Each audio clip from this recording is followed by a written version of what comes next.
Good morning India. उम्मीद है आप सभी अपनी लाइफ में मुस्कुरा रहे होंगे। तो एक बार फिर से स्वागत है आपका हमारे channel solution for life problems solution for all में। तो मैं हूं आपकी जाहिदा। ये शुरू करते हैं आज का प्रोग्राम। मेरा नाम अभिषेक है। मेरा प्रॉब्लम है कि मुझे लाइफ में क्या करना है। 10 मैंने पास किया, उसके मुझे समझ नहीं आता क्या लेना था। मैंने अपने दोस्तों से बात किया। मेरे सारे दोस्त आर्ट्स लिए, मैं वो आर्ट्स में चला गया। मेरे दोस्त कॉमर्स लेते, मैं वो कॉमर्स में चला गया। आगे हमने आर्ट्स लिया, अब हम दोनों ने 12 पास कर लिया। मतलब मेरे सारे दोस्त 12 पास कर लिया। अब दिक्कत था ये कि अब आगे क्या करना है। 12 तो पास कर लिया, अब बहुत सारे ऑप्शन हो गए हमारे सामने, ये करो वो करो ये करो वो करो। अब घर वाले बोलते डॉक्टर बनो, पुलिस बनो, पर हमें तो और कुछ करना था। पर मैंने अभिषेक को सुना, वो मैं अपनी लाइफ से भी रिलेट कर पा रही थी, क्योंकि जब मैं खुद 10th में और 12th में थी तो हमारे साथ भी सेम यही प्रॉब्लम आई थी। बट जो चीज़ें हो चुकी हैं अब उसको हम वापस तो नहीं ला सकते, बट अपने एक्शंस को बदल सकते हैं।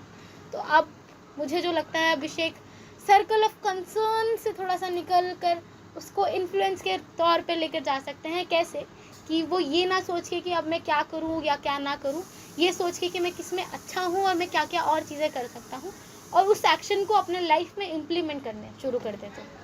तो शायद अभिषेक की एक छोटी सी प्रॉब्लम थोड़े तरीके से सॉल्व हो सकती है कि वो किसी एक प्रॉब्लम को लेके बैठ कर सोच रहे होंगे, उसके बजाय वो एक प्रॉब्लम के ऊपर काम कर रहे होंगे। तो हमारे एक छोटे से एक्शन को बदलने से हम अपने उसके कॉन्सिक्वेंसेस को चेंज कर। Thank you so much Sangeeta for your answer. बहुत ही अच्छा आंसर था। आई होप अभिषेक के काम आया हो।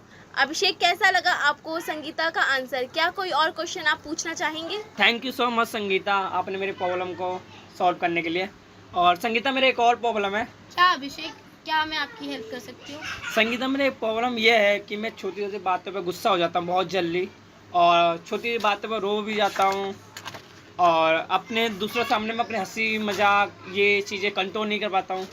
तो आप बताओ मैं कैसे चीज़ों को हैंडल करूँ। अभिषेक, मैं आपके क्वेश्चन का मैं ये नहीं बोल सकती कि मैं आंसर दे पाऊंगी, क्योंकि किसी भी क्वेश्चन का एक राइट आंसर नहीं होता।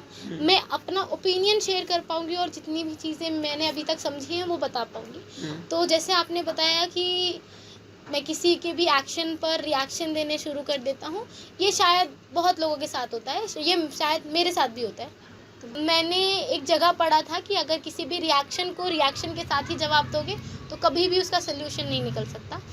और उसके बाद मेरे को ये समझ में आया कि आपका सामने वाला आपके लिए कोई सा भी एक्शन कर रहा हो, आपको अपने एक्शंस पर कंट्रोल होना चाहिए।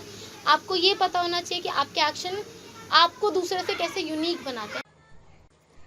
थैंक यू संगीता और अभिषेक अपनी बातें शेयर करने के लिए। मैं इन सब पे आपको एक छोटी सी स्टोरी सुनाना चाहूँगी। एक आदमी था जिसका नाम था गोपी। गोपी बहुत ही बुरा आदमी था। हमेशा बहुत पीता, रात में पी के आता, अपनी बीवी को मारता, लोगों को गालियाँ देता। उसने कोई भी अच्छा काम नहीं किया, हमेशा वो बुरे काम ही करता, बहुत ज़्यादा पीता।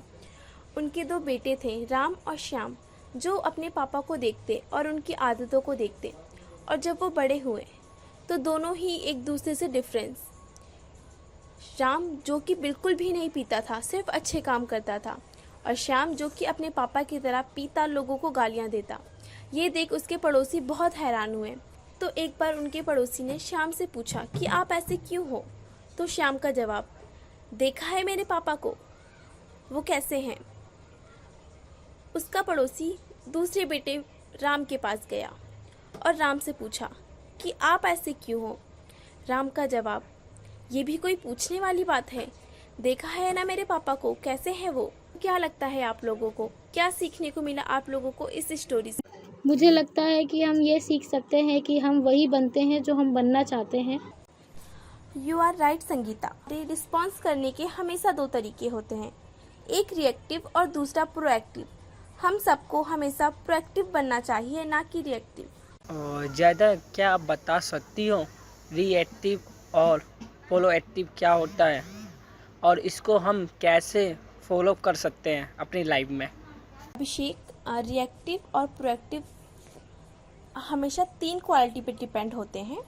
क्वालिटी नंबर 1, रिएक्टिव व्यक्ति हमेशा फीलिंग्स के अनुसार चलते हैं, और वहीं प्रोएक्टिव पीपल वैल्यूज़ के हिसाब से चलते हैं।